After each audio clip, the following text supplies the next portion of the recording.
231. Two stanzas.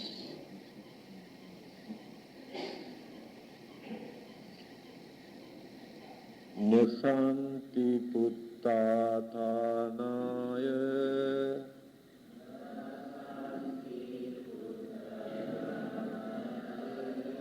napita napi bandhava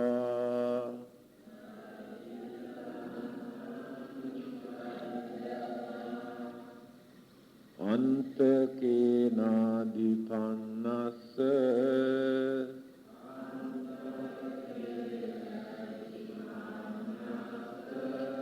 natti ñāti sutādisa tānata tāna etaṃ attvasaññattvā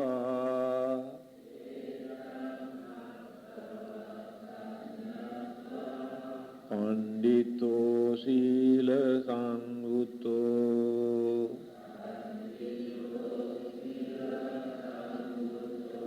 Nibbana gamanam maggang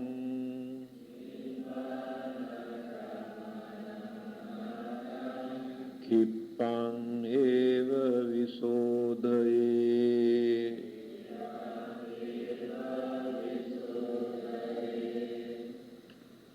nasanti puttathanaya napita napi bandhava antakenadipannassa natti nati sitanata etaṃ attvasaññattvā pandito sīla saṅgutto Nibbana gamanam maggang kippang eva visodaye.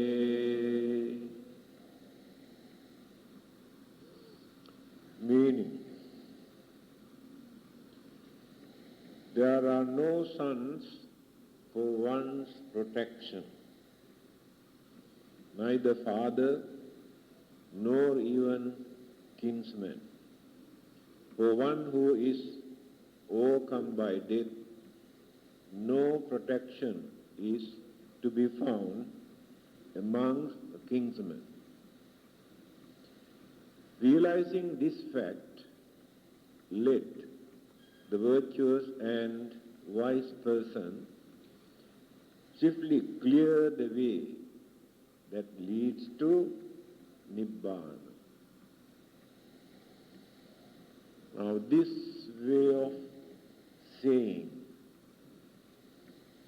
goes against our way of thinking.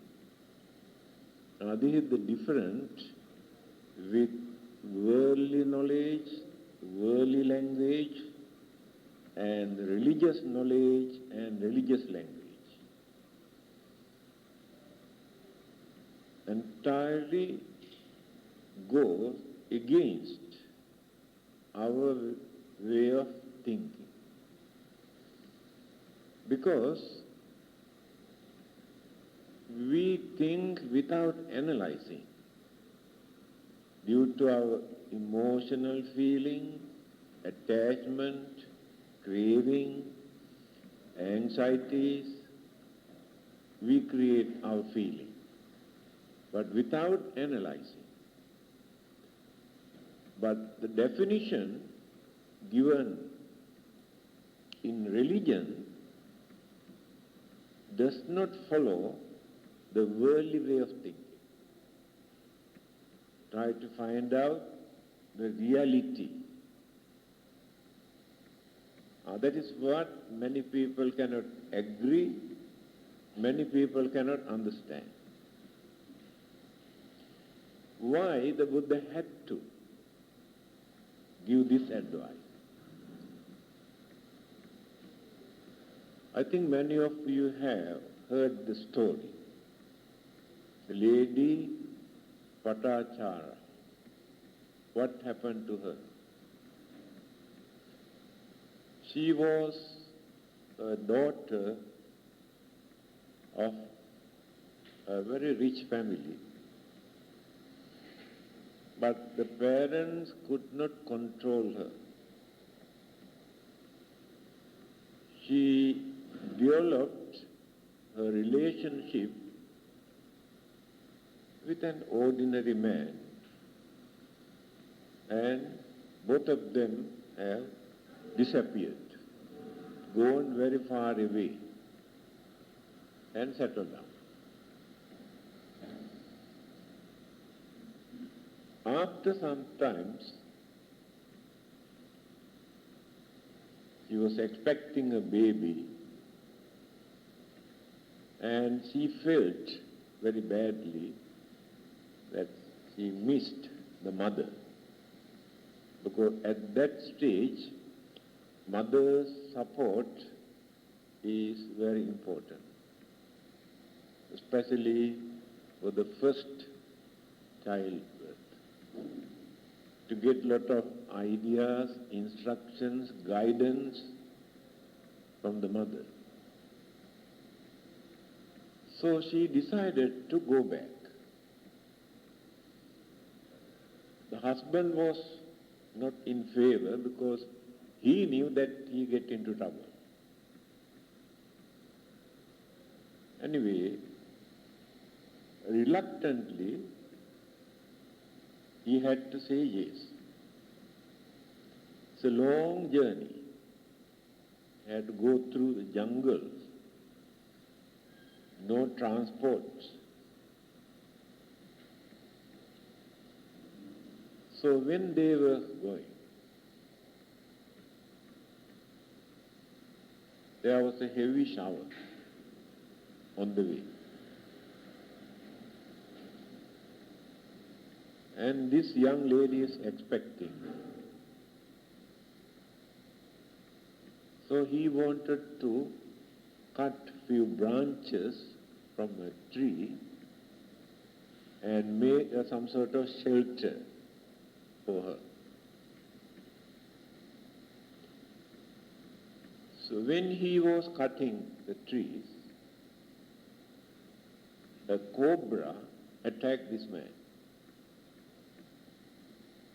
He fainted,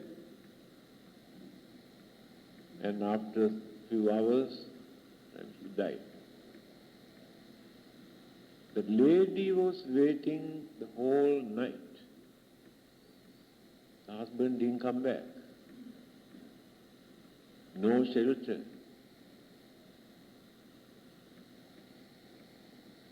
Because of this fear, and she gave birth.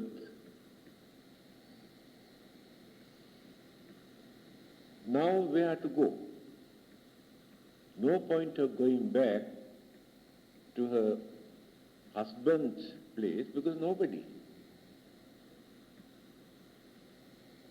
So she decided to go home, the mother's home.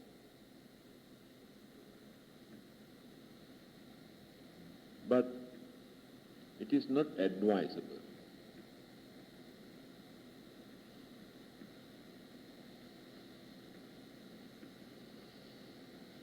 Then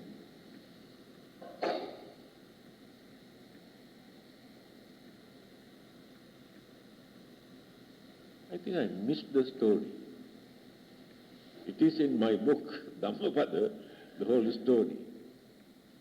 She decided to go home when the second child, when she was expecting the second child. First child, she did not go back. The husband died when she was about to give birth to the second child.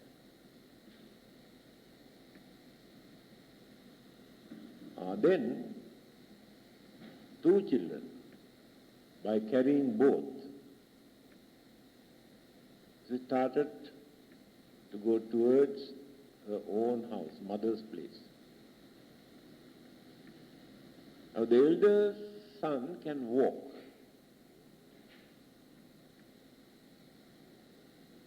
Heavy shower had that day night. The river Achiravati, name of the river, Achiravati, still they use the same name, flooded. But still can walk. Otherwise, the rivers in India, the water is maximum 1 or 2 feet. Only during the heavy shower, swell the water. But that day, up to this level. What she did, she carried the young baby to the other bank of the river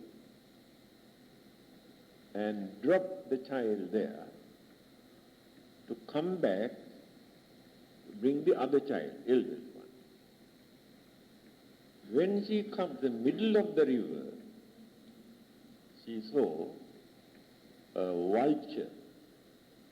In India, the vultures are very big, can carry even a dog also, like this. A vulture was coming down slowly towards the baby. So what she did, while standing in the middle of the river, she started clapping to chase away the bird. And the child here, at the other bank, thought that the mother is calling him. He's a naughty boy. He jumped into the water. The strong current swept away the child. And the birds come and taken away the baby. Both the children she lost within few seconds. Now she cannot balance her mind. Crying and worrying, going here and there. The mind also completely upset, not normal. On the way, she met another man. Then she asked, "Do you know that particular house?"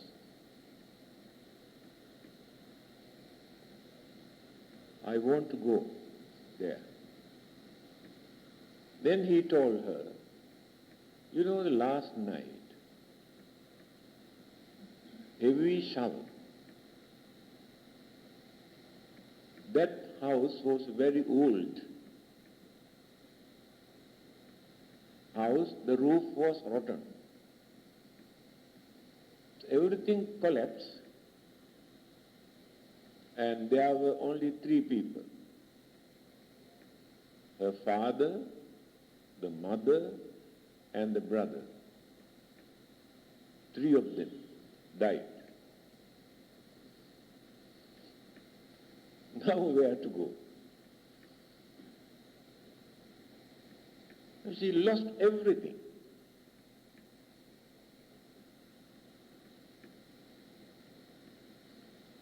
Going here and there, and people knew that she is mad. Some wise people guided her to go to the Jetavana monastery where the Buddha lived. When she reached there, actually she had no dress, all dropped, because she is mad. And people wanted to chase her away. The Buddha knew. He advised people not to chase her. And somebody gave a piece of cloth for her to wear and allow her to come to the Buddha.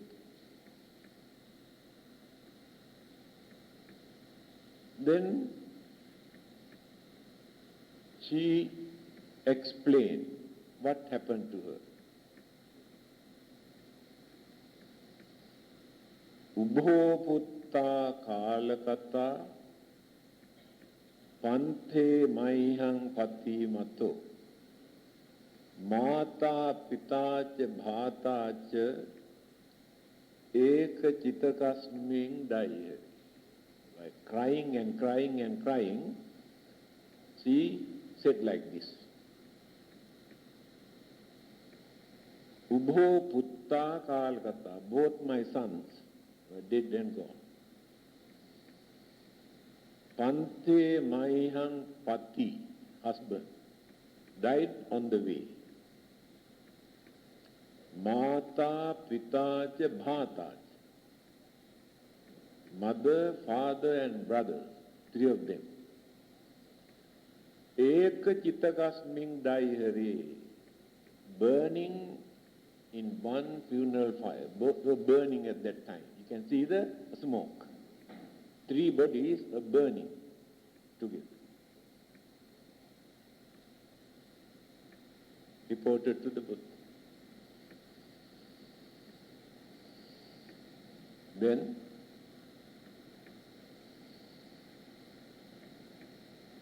to reduce her attachment towards the sons, towards the father and mother and the brothers and relatives, to bring back her normal way of thinking, the Buddha had to give this advice. Otherwise, ordinary people cannot appreciate this kind of saying if there is no such incident. So in her case,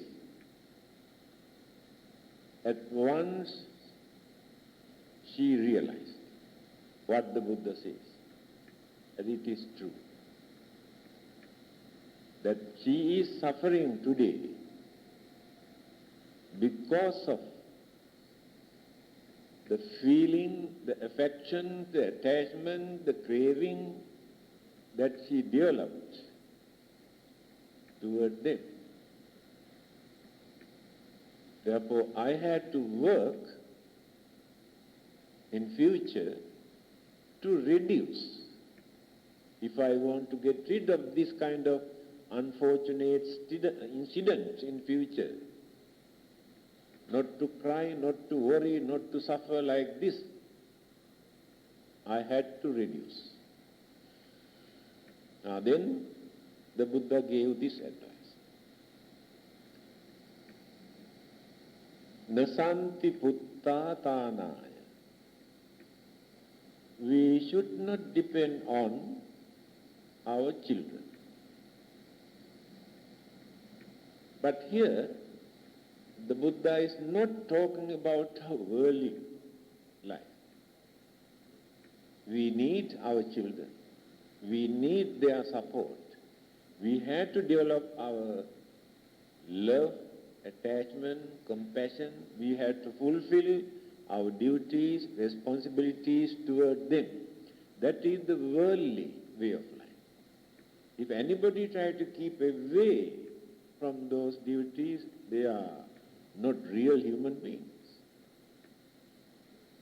The Buddha does not talk about this family, worldly way of life. He has gone beyond that. That means each and every human beings or living beings is solely responsible for his or her life. Sons or daughters or parents or children or brothers or sisters or relatives cannot do anything for them. For us to understand. It is true. They have no right to interfere. They have no authority to interfere with our life. Life is just like a mind. Mind stands alone. Two minds never join together. Doesn't work. individual. Life is related to the mind. Mind is guided the life. Life supports the mind. But nobody else to support our life when we are in trouble. Here, when we are in trouble means not worldly way. Assume after committing lot of evil, wicked, cruel, bad karmas, rebirth has taken place in a very unfortunate suffering state like hell. Nobody else can do anything for that person. With the sons or daughter or father or mother or children cannot do anything. That is what Buddha says here. There are stories created by people, how they save those who suffer from hell. They are stories. But in reality it is impossible. No one can release those who were born in hell until they finished, complete, pay for what they have committed. Then they get the chance to return. Those who were born as animals, it is impossible to change that life. By the children or parents or brothers or sisters, cannot change. That animal life remains as long as bad karmic effect remains there. Then return. If there are some good karmas, again can come back to the human life.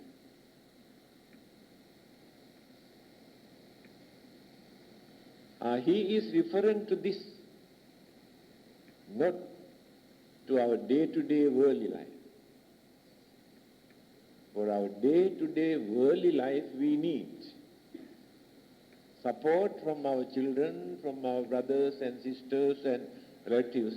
The Buddha has pointed out what are the duties you have to fulfill towards your parents, towards your children, brothers and sisters and elders and relatives and friends, all the duties he has mentioned. He advises us not to neglect our duties toward them. Here he is talking something else. Remember that I am solely responsible for my life. You cannot do anything for my life. So if I don't like to suffer, I have to prepare for that. You cannot prepare for me. If I want to lead a peaceful, happy, prosperous, contented, nice life, I have to prepare for that. You cannot prepare that for me.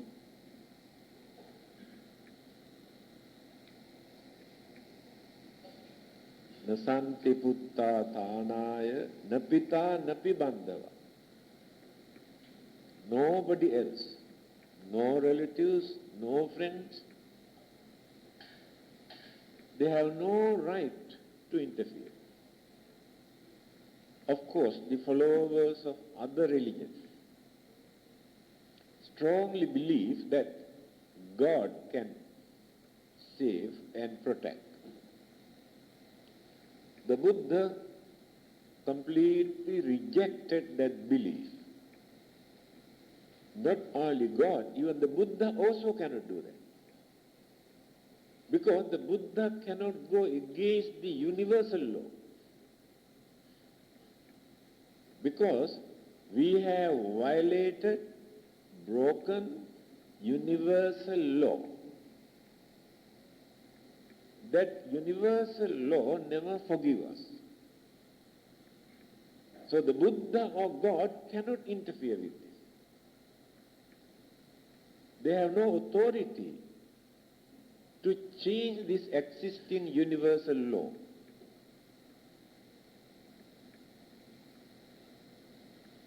One simple example. You kill a living being. By killing, you have violated the universal law. What is that? By force, you separated the life from the body. That is the law that you have violated. Because that living beings come into existence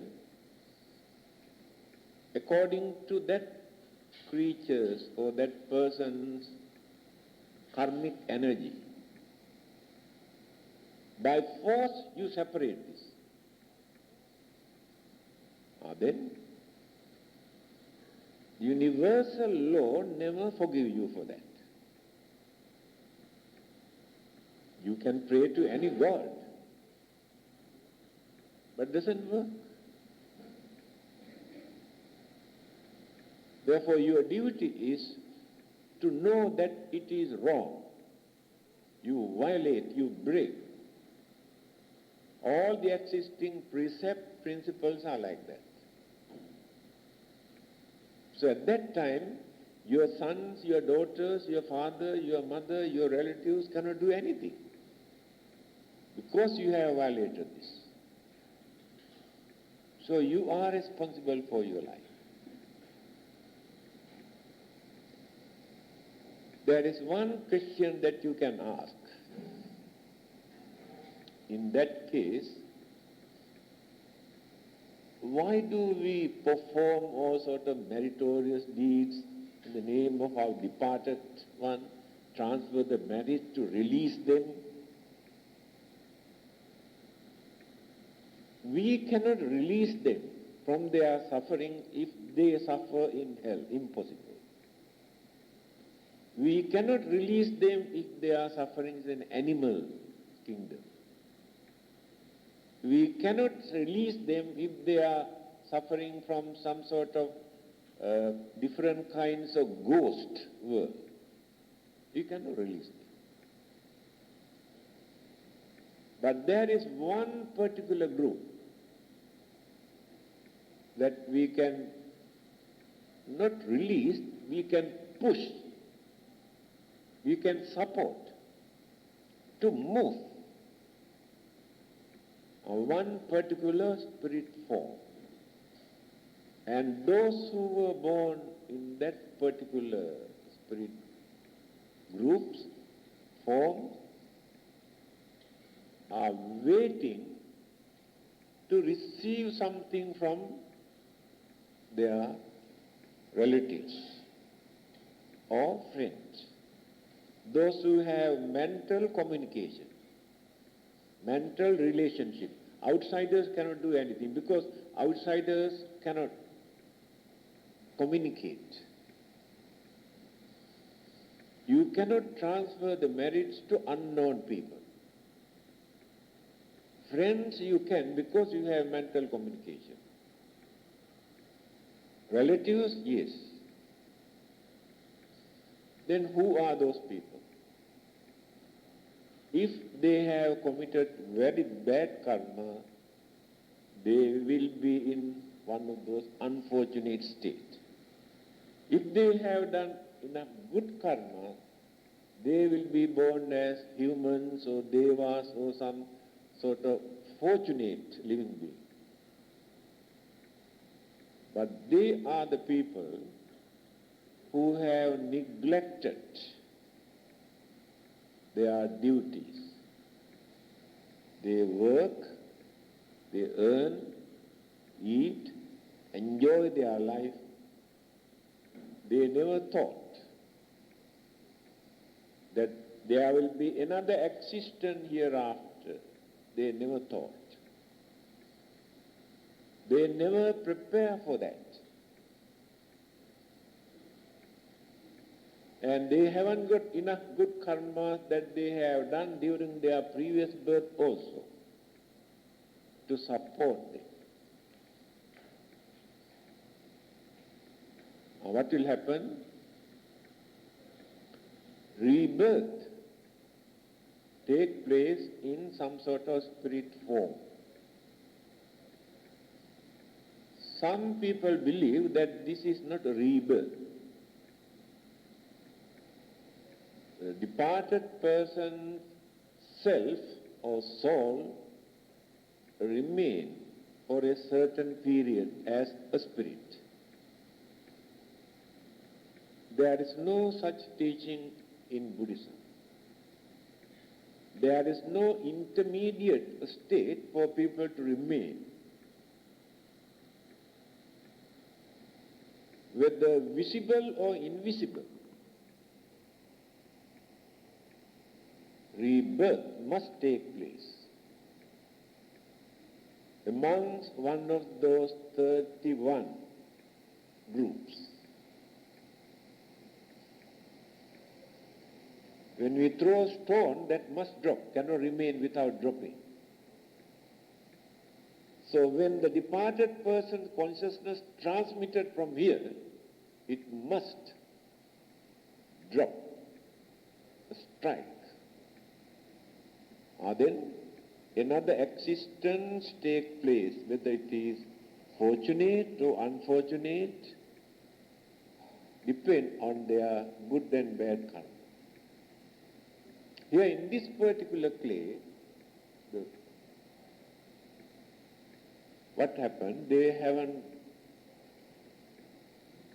not accumulated enough good karma or enough bad karma.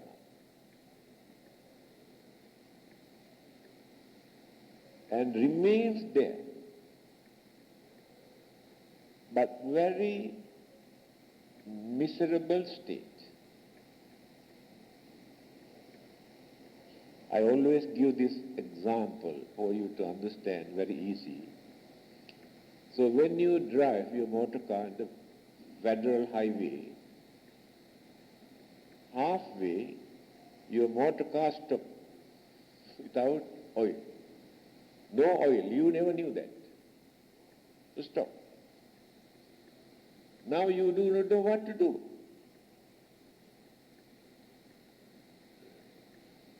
Of course, in the modern society, the telephone here and there, you can contact someone and take some time for you to get oil. But you feel very unhappy, very miserable, no security. Those who are born in that spirit form, their life is exactly like that. They are stand, waiting support from others. What others can do, by performing some sort of meritorious deeds, they create some sort of mental vibration and sound vibration also. These vibrations are very strong, very powerful, diverting directly towards that particular person, thinking of that person. So by the virtues of this merit, first we create the mental vibration. Later we recite something. By the virtues of this merit, may he or she find peace or satisfaction or some sort of relief. What happened?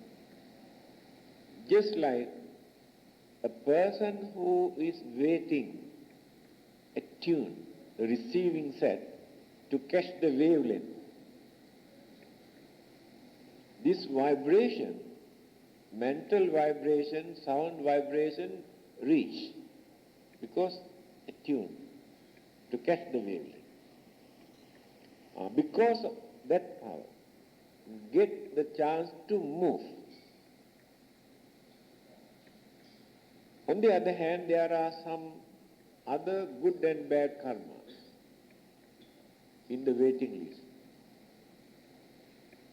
So one of those existing karmas in the waiting list support this person. Then get the chance to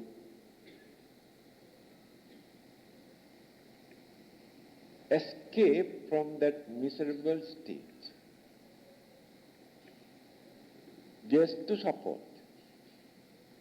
Otherwise, we cannot release those who were born in unfortunate state due to their bad karma.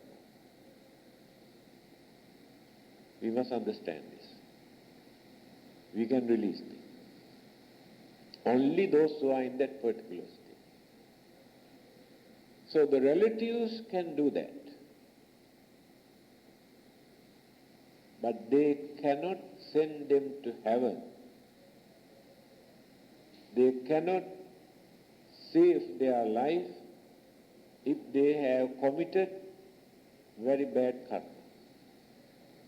Any amount of meritorious deeds that you perform. But by doing some meritorious deed in memory or in honor or out of gratitude, you gain lot of satisfaction, happiness, thinking that you have done your duty. Whether they are benefited or not, you have done. The Buddha has mentioned this in this way. So ñāti dhammo ca ayang nidassito. By doing such meritorious deed, you have shown to the others, you have done your duty as a relative. Then others also learn from you to do something for their departed relative. Petana puja cha kata ulara. If those departed persons are waiting to receive some support from you, or you have supported them. Balancha bhikkhuna manuppadinna. If you have given a dana by inviting some religious people or even beggars also, you supported them for them to maintain their energy and the strength and for their survival, supported them. Encourage them to maintain or to carry on their duties and responsibilities. If they are doing some noble work, some service to others, and you support them to maintain their life, to do some service to others. Encourage. Tumbhehi punyang pasutang anakkakam. And you are also benefited by performing this meritorious deed. Although you have transferred the merit to others, you never reduce anything, but you increase. Because the transference of merit to other is another meritorious deed. Two kinds of meritorious. Now it is clear. In another place, the Buddha says, Attahi attano natho, kohi natho parose. I am my own master. Kohi natho parosya. There's no another master for me. Also directly referring to that life. Because I am the one who can handle this life. Another person cannot handle my life. I have masters, teachers, gurus and so many, but they can give some advices for us to carry on our way of life. But they are not responsible for my life. Attahi attano, natho, master. I am my own master. Again in another place he says, Attahi attano natti, kuto putta, kuto dhana.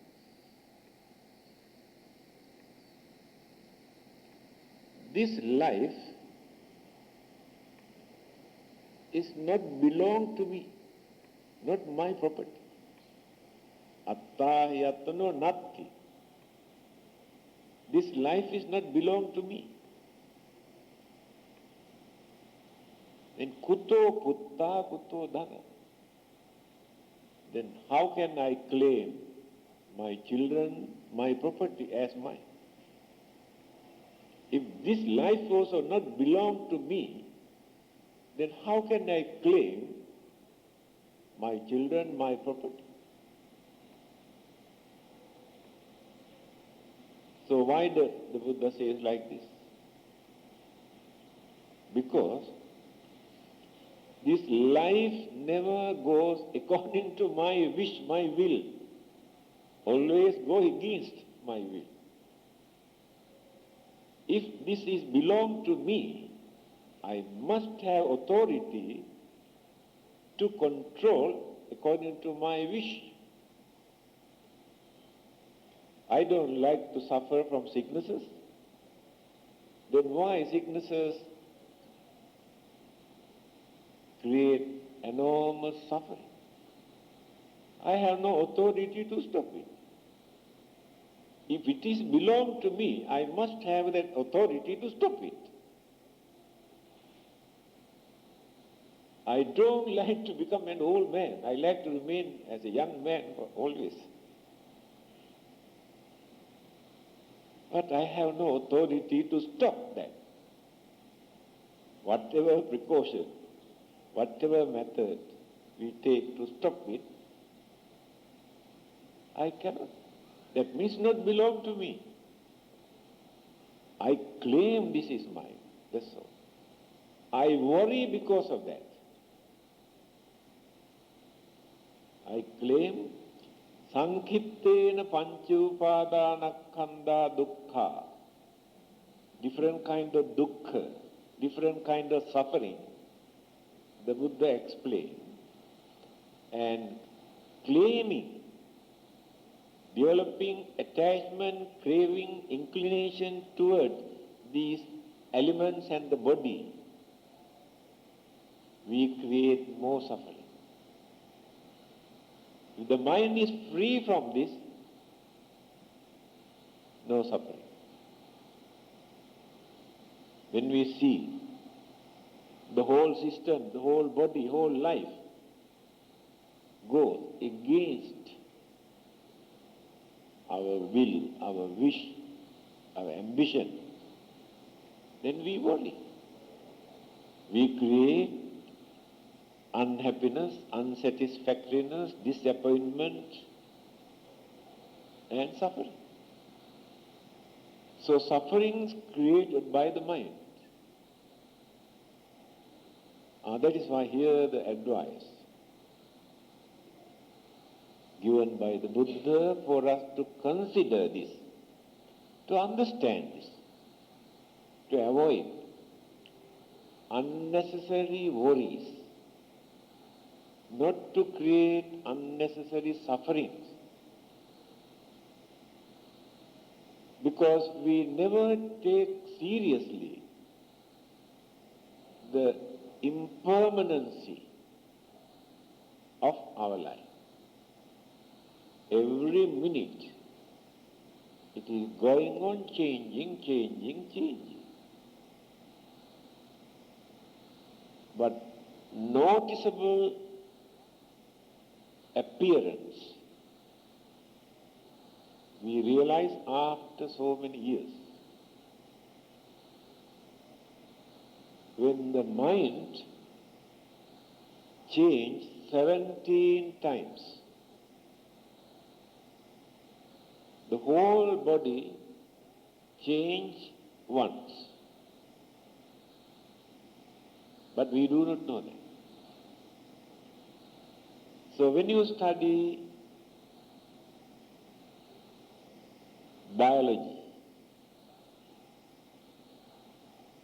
you can understand very clearly how changes take place in our cells, in our blood cells, all the elements in the body.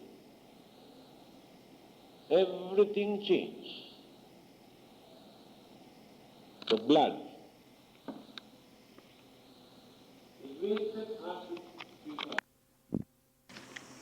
Now you have seen snakes, especially reptiles, like lizard groups, all the reptiles, jungle. As a period, the whole skin all come out, then new skin. We can see the skin. So our body is changing, but we cannot see at the beginning.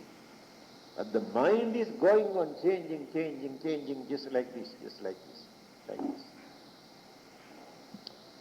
One Greek philosopher has said,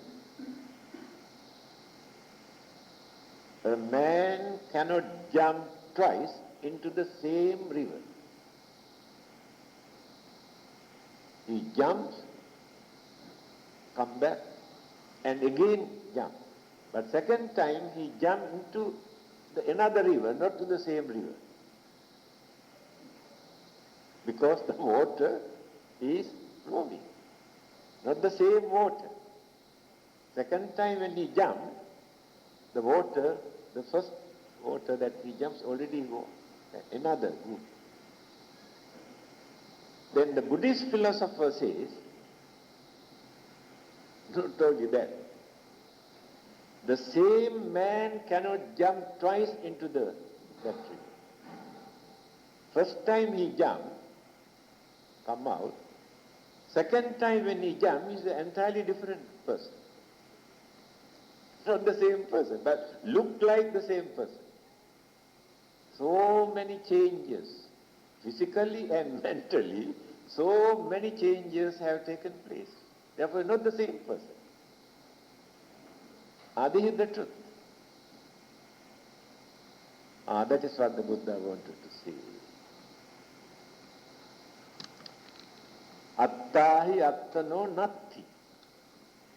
Although we claim this is my body, my life, not belong to me because I have no authority. I have no controlling power. Everything goes against my wish and will. We try not to show our old age. We try not to show. I spend so much of money, makeup, so many gadgets for people to take only face value, not the real value, face value. A lady who was 62 years old come here sometimes. He was suffering from some sickness. After receiving blessings and medicines, he was cured. And recently, when she came here, I saw her legs were completely dark. Then I told her, although your heart trouble is cured, it seems that there's a new sickness in your legs, turned into dark color. Then she told me, no, this is artificial, 62 years old, but still she wants to show something different.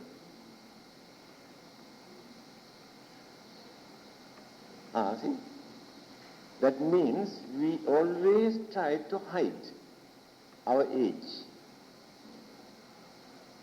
Try to show we are young. That is why people say, oh, today you look young. If you're the old one, come, let us have a lunch. So happy. This is our mentality. The Buddha wanted to tell us the truth. He doesn't want to hide anything. Self-hypocrisy we cannot find in the Buddha's teaching. Here directly he says, this life is not your property, not belong to you, always go against you. You must understand this to avoid disappointment. Naidang atta katang bimbang, naidang parakatang. This life is not created by me. I did not create it. I cannot create it. Naidang parakatang. This life is not created by another person, either God or devils or the Buddha. Another person cannot create this life. This is Buddhism. Naidang atta katang bimbang, naidang para katang. Para means another person. Then, hetung paticca sambhuta. When the necessary, the qualities, factors, elements, energies combine together. Hetung paticca sambhuta. Life come into existence. So many factors, energies, elements, they have magnetic power to shape. Hetu bhanga nirujyati. When all those factors which were combined earlier started to dissolve, disintegrate, separate, the life disappeared. No life. This is the truth. Now, this is table. You take out these legs, you take out this plank and drop there. Now, where is the table? We have only piece of wood. And these piece of wood also, we cut and make powder. And where is the plank? Where is the wood? Disappear. Again, by using those powder, we make something. Then we give another name. Everything is like this in this world that exists. The whole universe, everything that exists,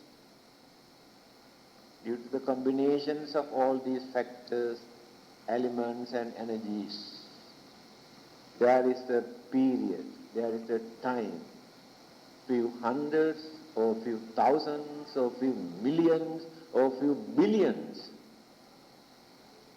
all are impermanent, all are changeable. But we create idea that permanent, we need that. We want a permanent paradise or heaven for us to enjoy, to console our craving. That's all.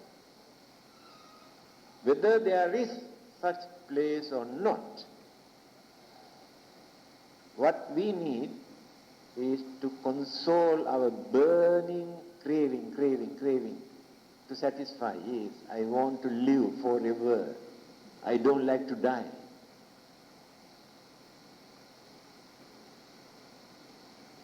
If you go to Australia, every day you have to die. They say, I came to die. Everybody say, I came to die. So this is the nature of our existence. But we are not ready to face because of craving, ignorance, illusions, imaginations. Because of these things we suffer. Otherwise, there is no reason for us to suffer. So here, when the Buddha gave this sermon to this lady who was suffering, he said, I realized. Now there is no point of leading this way of life. I want to see the end of this kind of worries and suffering. She decided to renounce. She became a nun and she attained Arahant. That mad lady. Because the Buddha knew how to pave the way, how to correct their minds. What is wrong with them? Because of the wrong concept, wrong ideas, people create their own suffering.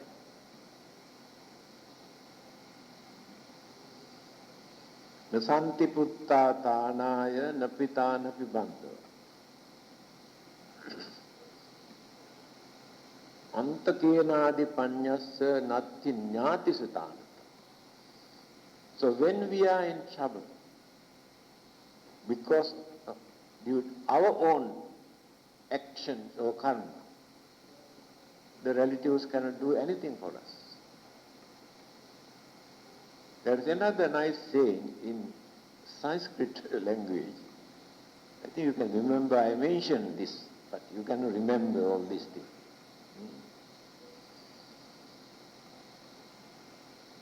Artha gruhe nirtante tasmasane mitra bandhava sukritang duskritang chaiva gacchanta manugacchati. That is also Buddhism. Artha means our property. Whatever property we have, money or jewelry or lands or houses or anything. Gruhe niuttante. When we die, we drop everything here. We cannot carry anything with us when we die. We cannot carry this body also, what we like so much. This one also we drop here. But the life never dies. Body dies, life never dies. Then the life proceeds. Therefore, we must know how to prepare something to carry with us. If we cannot carry the body, especially heavy bodies, very difficult to carry, we must know how to prepare what we can carry. Artha gruhe niyuttam. Asmasane mitra bandhava. Mitra means friends, bandhava means relatives. Asmasana means cemetery. All our relatives and friends follow, join with that person, departed person's body, up to the cemetery or crematorium. Nobody wants to go beyond that. So when they go there, at that time they cry and worry and shout and lament. come back.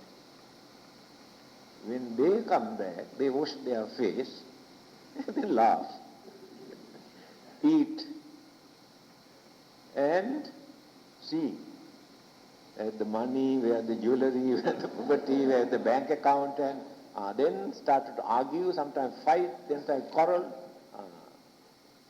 That is the outcome. Because she or he did not carry anything. But that person who died, who departed from here also did not go with empty hands. Sukritam, duskritam. All the good deeds and all the bad deeds done by that person during his or her lifetime, she carried. In one hand, all the good deeds. On the other hand, all the bad deeds. Then, weigh. Which one is heavy? Good deeds or bad deeds? Who come and weigh? The God? No, God has no authority to interfere. Our own mind. Mind is connected to our life. Not connected to the God. The mind. I told you, mind, mental energy never die. Life process never die. After weighing, which one is heavy, then landed in a place, which one is heavier? If good karmas are heavy, then the human life, or devas, or brahmas, or fortunate state. If bad karmas are heavy, then the animals, or devils, or ghosts, or hell, or any other unfortunate state.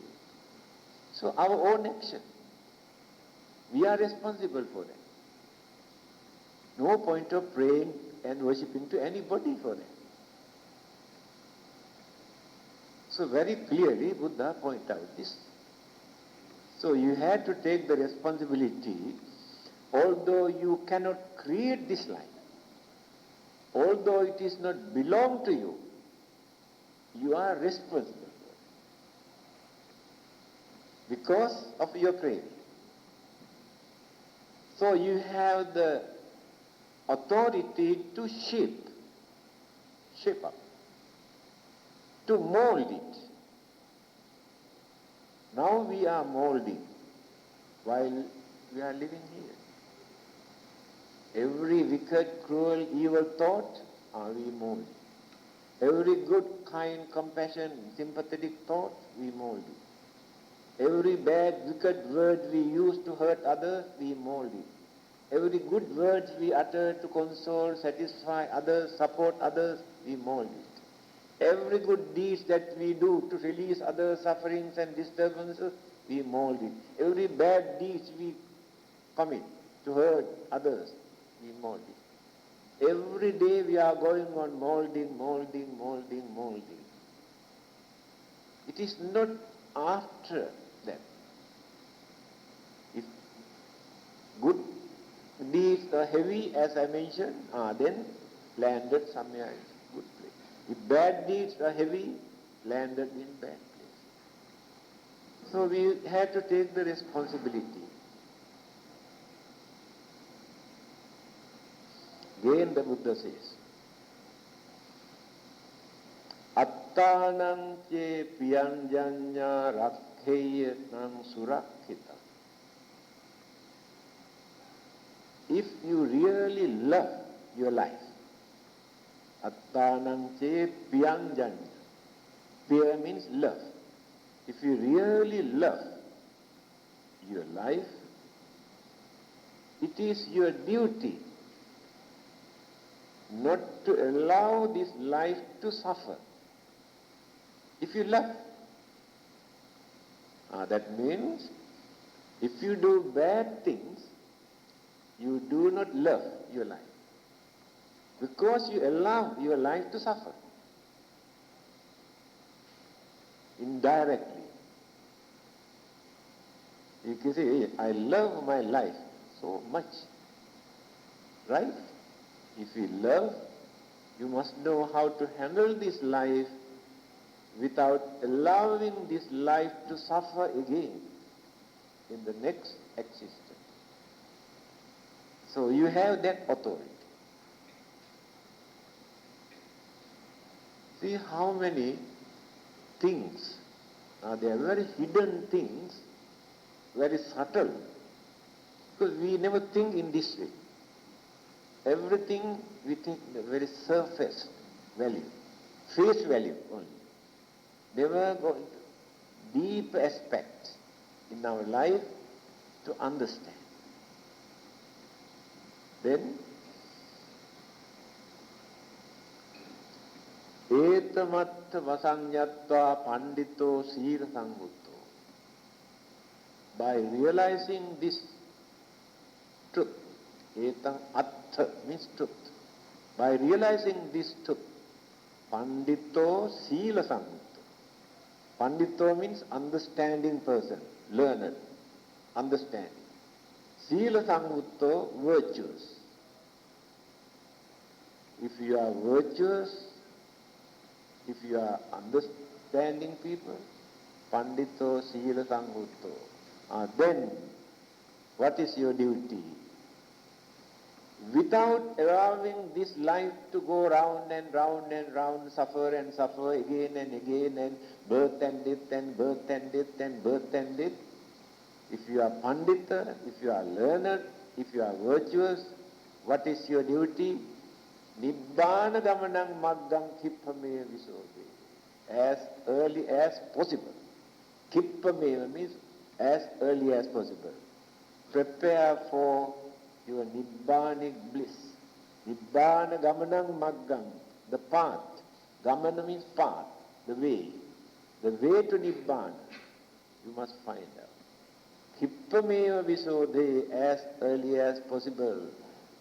Otherwise, every day you had to worry, you had to suffer, you had to complain, you had to worry.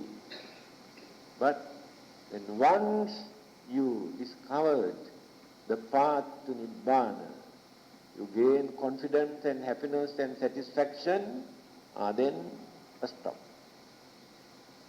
No complaint, no worry, no suffering, stop. That is called Nibbana.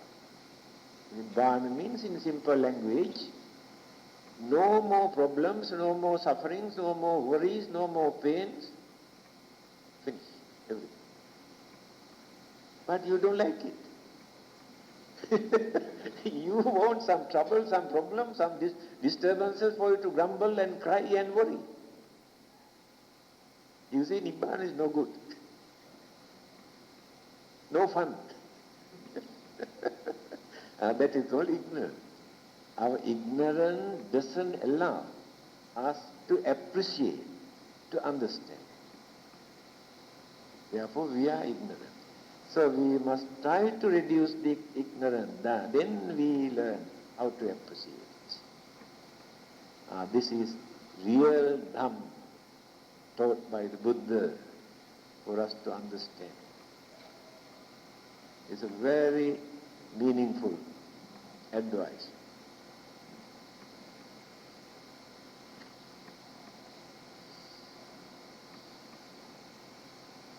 Yes, any question? Still got a few minutes. Your questions are very heavy. Nobody in this world who can answer your questions. What is your question today?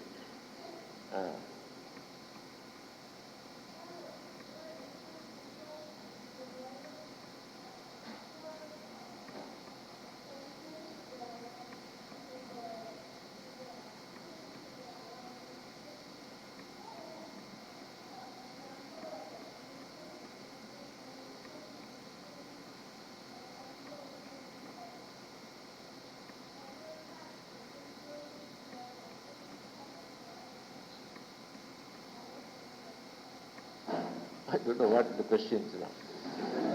Can you catch this question? Can you ask the question directly, using only 2-3 words? What is your question? What you want to know?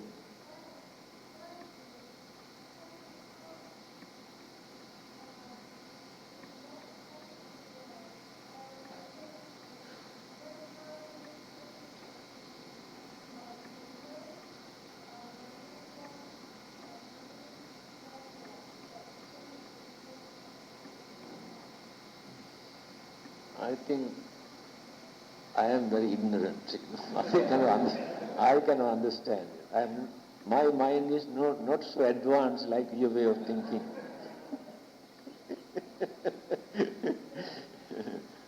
He get the ideas, but the wordings, cannot express clearly. But he gets ideas. No maturity in the mind, therefore cannot express very clearly. One day he will be able to. Ideas appear in the mind, but to convert it to words, very difficult. Always like that. We also get some ideas, but cannot express the ideas, cannot put into words. What is that?